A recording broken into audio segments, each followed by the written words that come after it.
Hey there. Welcome to Adventures in Relationship, a psychoeducational show about healthy relationships for adults with complex trauma. I'm Amy Gordon, an individual and couple psychotherapist working on unceded Tiwa land in Albuquerque, New Mexico. I also offer virtual therapy, so reach out if you'd like to work with me individually or as a couple. The topic of codependence has made a resurgence in popular culture as of late. There's a lot of confusion about what codependency is. So I'm going to break that down and also offer that codependency is not simply doing a lot of things or being inseparable with your partner. As a matter of fact, it could be really codependent to avoid and neglect a relationship, pretending to be detached when you really want to spend more time with somebody. And that's because codependency convinces people to deny their wants and needs in order to seem acceptable to others. Codependency is said to be a deadly disease of silence for this reason. Unrecovered codependents commonly die from suicide, substance addiction, autoimmune disease, and other deadly manifestations of the chronic suppression of voice and will. There's a lot of information out there about this linkage. Gabor Mate is a great reference for literature on the matter if you want to dig a little deeper into that. The codependence and the resulting denial of self come from an overblown fear of rejection, which is ultimately and unconsciously a biologically wired fear of death. It stems from our childhood, but evolutionarily speaking, the human animal couldn't survive ostracization and abandonment. So, codependent traits come from psychological protective mechanisms that get neurologically programmed into us in the context of brain development, infancy, childhood, and sometimes adolescence, that is, where we were overtly or covertly punished for the authentic expression of our wants and needs.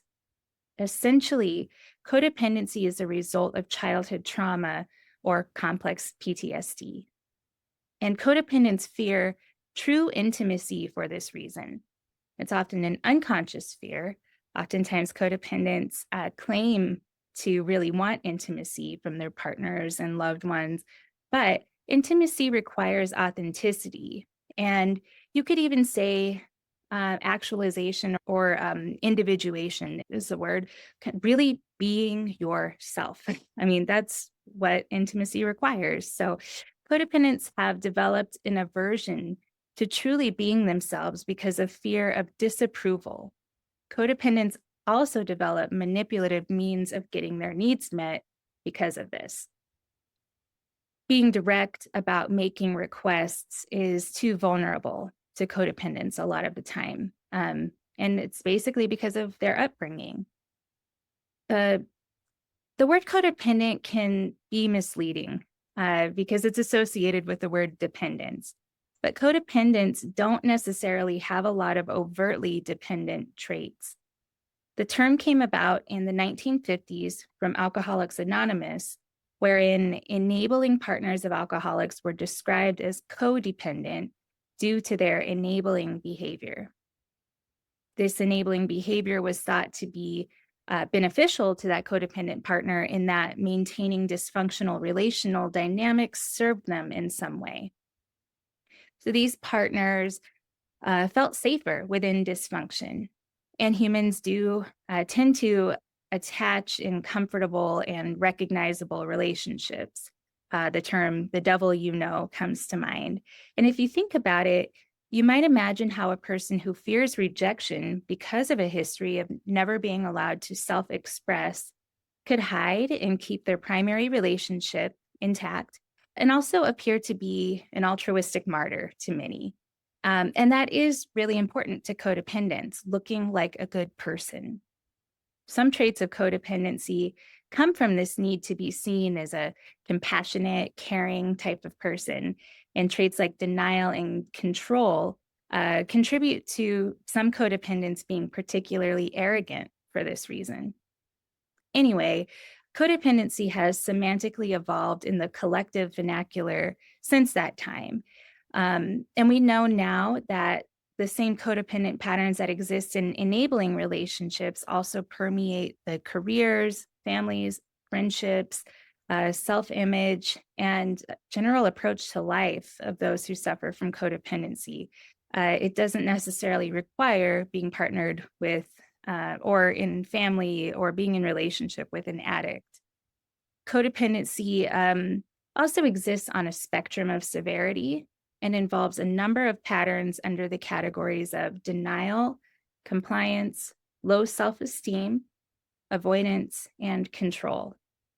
Some codependents may be higher in control and avoidant traits, and others primarily in low self esteem and compliance categories, and so on. So there's a lot of variety and diversity among codependents.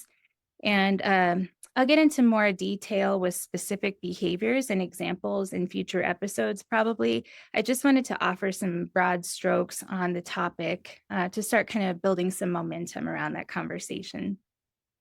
And I do want to contribute one last thought on trending discussions of codependency.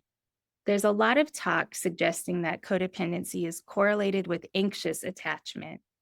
And I don't disagree. Anxiously attached people tend to be the most other focused, and their control patterns often involve fawning and people pleasing tendencies. Not that codependent manipulation is particularly pleasing to most, but those behaviors often go hand in hand. And in my experience, all insecure attachment styles are associated with codependency. We just see some different trait emphasis with disorganized and avoidantly attached folks. I read a quote a few months ago that read something like, avoidant attachers are consciously afraid of intimacy and unconsciously afraid of abandonment, whereas anxious attachers are consciously afraid of abandonment and unconsciously afraid of intimacy. Either way you slice it, it's insecure attachment that feeds codependency due to both the fear of intimacy and abandonment. So basically, anybody with childhood relational trauma is likely to possess some codependent traits. So if this sounds familiar, if this sounds like you, know that there are therapists who specialize in the topic. You can search for keywords like codependent, codependency on like Psychology Today, for instance, or even in a broader search. There are recovery meetings and tons of really good resources on the matter. So I hope that this was helpful to you on your healing journey in some way. Thank you for listening. And if you think you might suffer from codependency, please find support locally or online. I'm a therapist, but this isn't therapy. I'm probably not your therapist. Don't rely on podcasts or webcasts as your primary mental health support. Take good care of yourself and your partner if you're committed. You don't have to abandon yourself to do so. And I really appreciate you taking the time to listen to this podcast today. My mission is to help adults with complex trauma find emotional freedom and learn how to thrive in relationships. So if you can take a moment to follow, rate, review, share this episode, it's immensely helpful. Thank you for watching or listening. Till next time.